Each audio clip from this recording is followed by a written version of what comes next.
This is a story called Khilawan by Sadat, Hasan, Manto. It was a Sunday morning, and I was in my one-room dwelling in suburban Bombay. All I had was a charpoy and a table and a chair, and the room was filled with the stench of dead bed bugs. Having nothing to do, I was going through some papers, and I came across a photograph of Said Bhaijan. With the intention of putting it up on one of these bare walls, I set it aside on the table. And then I waited for my dhobi to arrive. You see, in those days of poverty, I only had clothes to run a week. And if the dhobi didn't come, I wouldn't have any fresh clothes for the week to follow. And what's more, my wedding was being negotiated today. I had to go to my aunt's house in Mahim. If the dhobi didn't come, then how would I get married? But there was one more reason why I was particularly afraid, and it was because I hadn't paid my dhobi in several weeks. What if he decided to keep my clothes in lieu of the money that I owed him? But my fears were soon put to rest. There was a knock on the door, and the dhobi walked in. He was a young man, and he brought my bundle of clothes, set it down on the floor, untied it, took out my clothes to keep them on the table, and he noticed the picture of Said Bhaijan.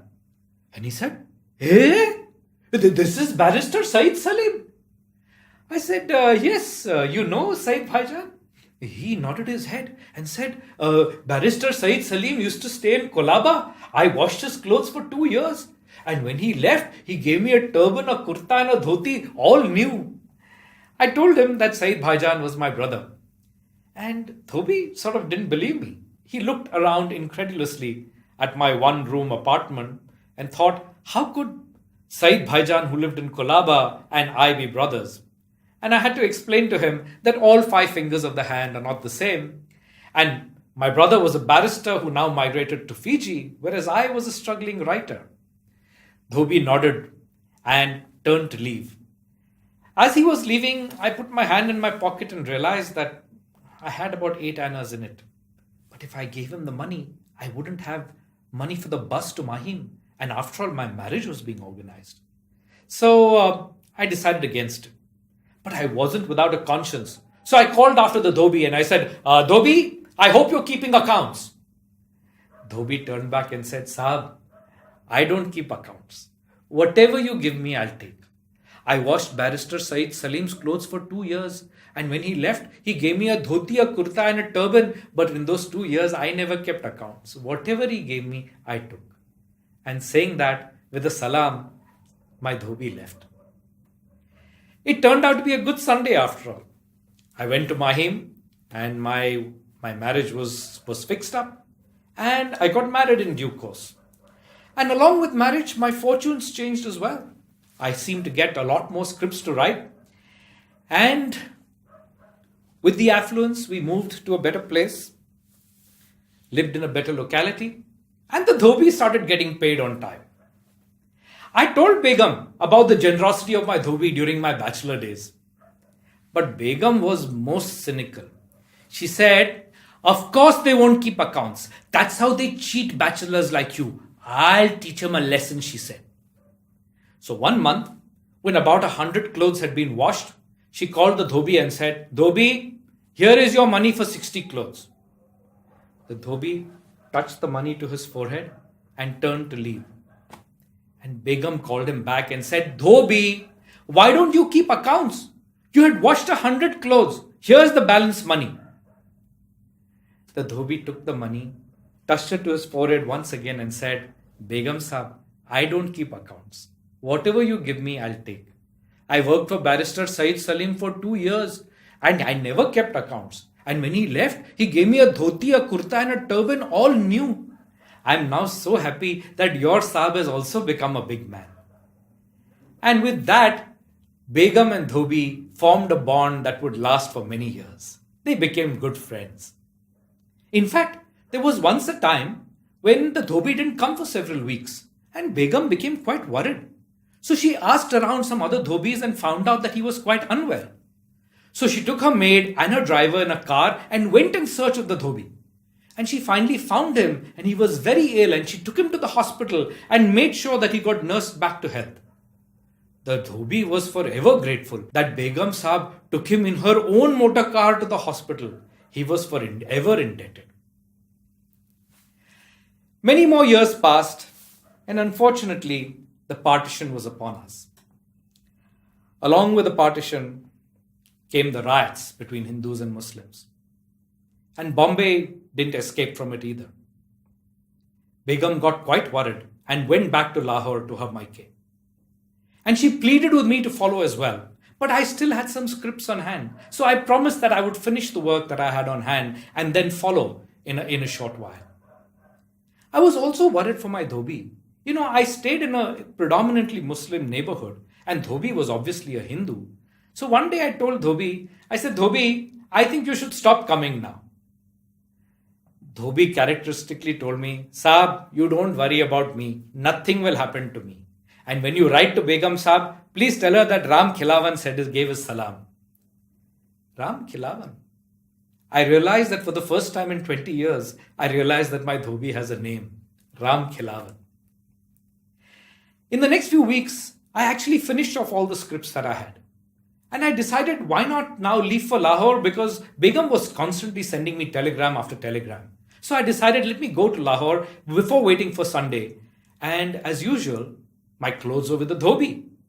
So I set out to Mahalakshmi, because I knew that's where he lived, to find the dhobi and get my clothes back so that I could take the steamer and go off to Lahore. I reached there around evening time. It was not yet curfew. And as I asked around whether anyone knew where Ram Khilawan stayed, I saw a mob approaching. They looked quite drunk to me, and they all carried bamboos and hammers in their hand, and they were shouting slogans against the Muslims. But pretending it was nothing to do with me, I asked one of those people as they passed by, "Excuse me, do you know where Ram Khilawan stays?" And the man looked at me and caught my collar and said, "Who are you?" I said, "Ram Khilawan is my dhobi, I'm looking for him."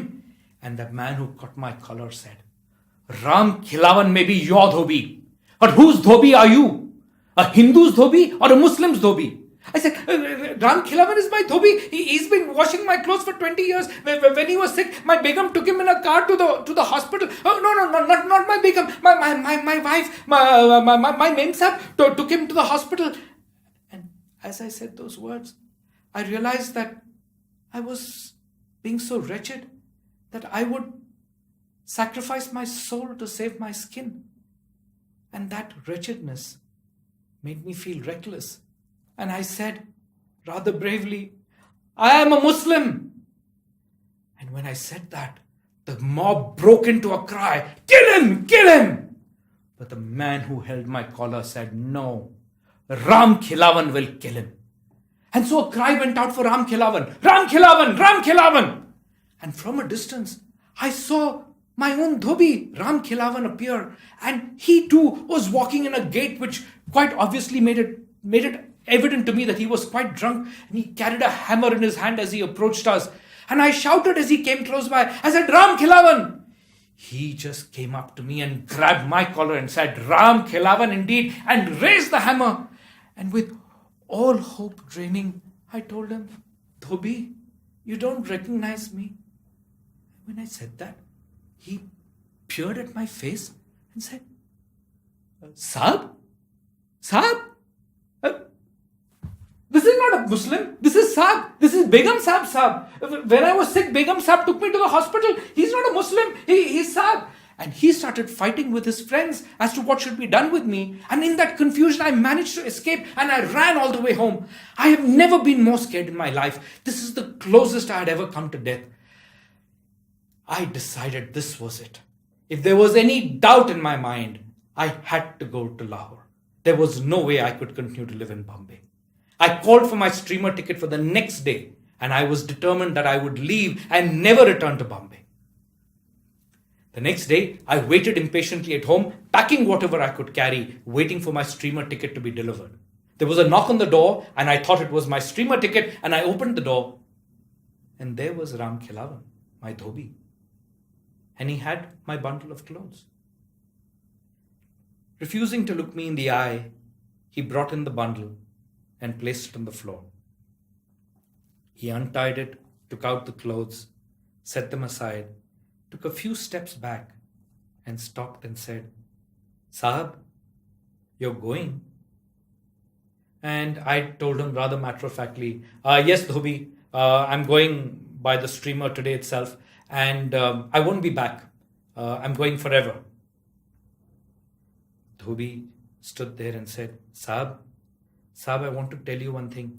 Saab, it's not our fault, Saab. Saab, these businessmen, they come and they give us free liquor. They give us free liquor and make us all drink. Saab, who will say no to free alcohol? We all drink, and when we are drunk, they tell us, go kill the Muslims. Saab, it's not our fault, Saab, it's not our fault. And Saab, when you tell Begum, Saab, please don't tell Begum, Saab, that...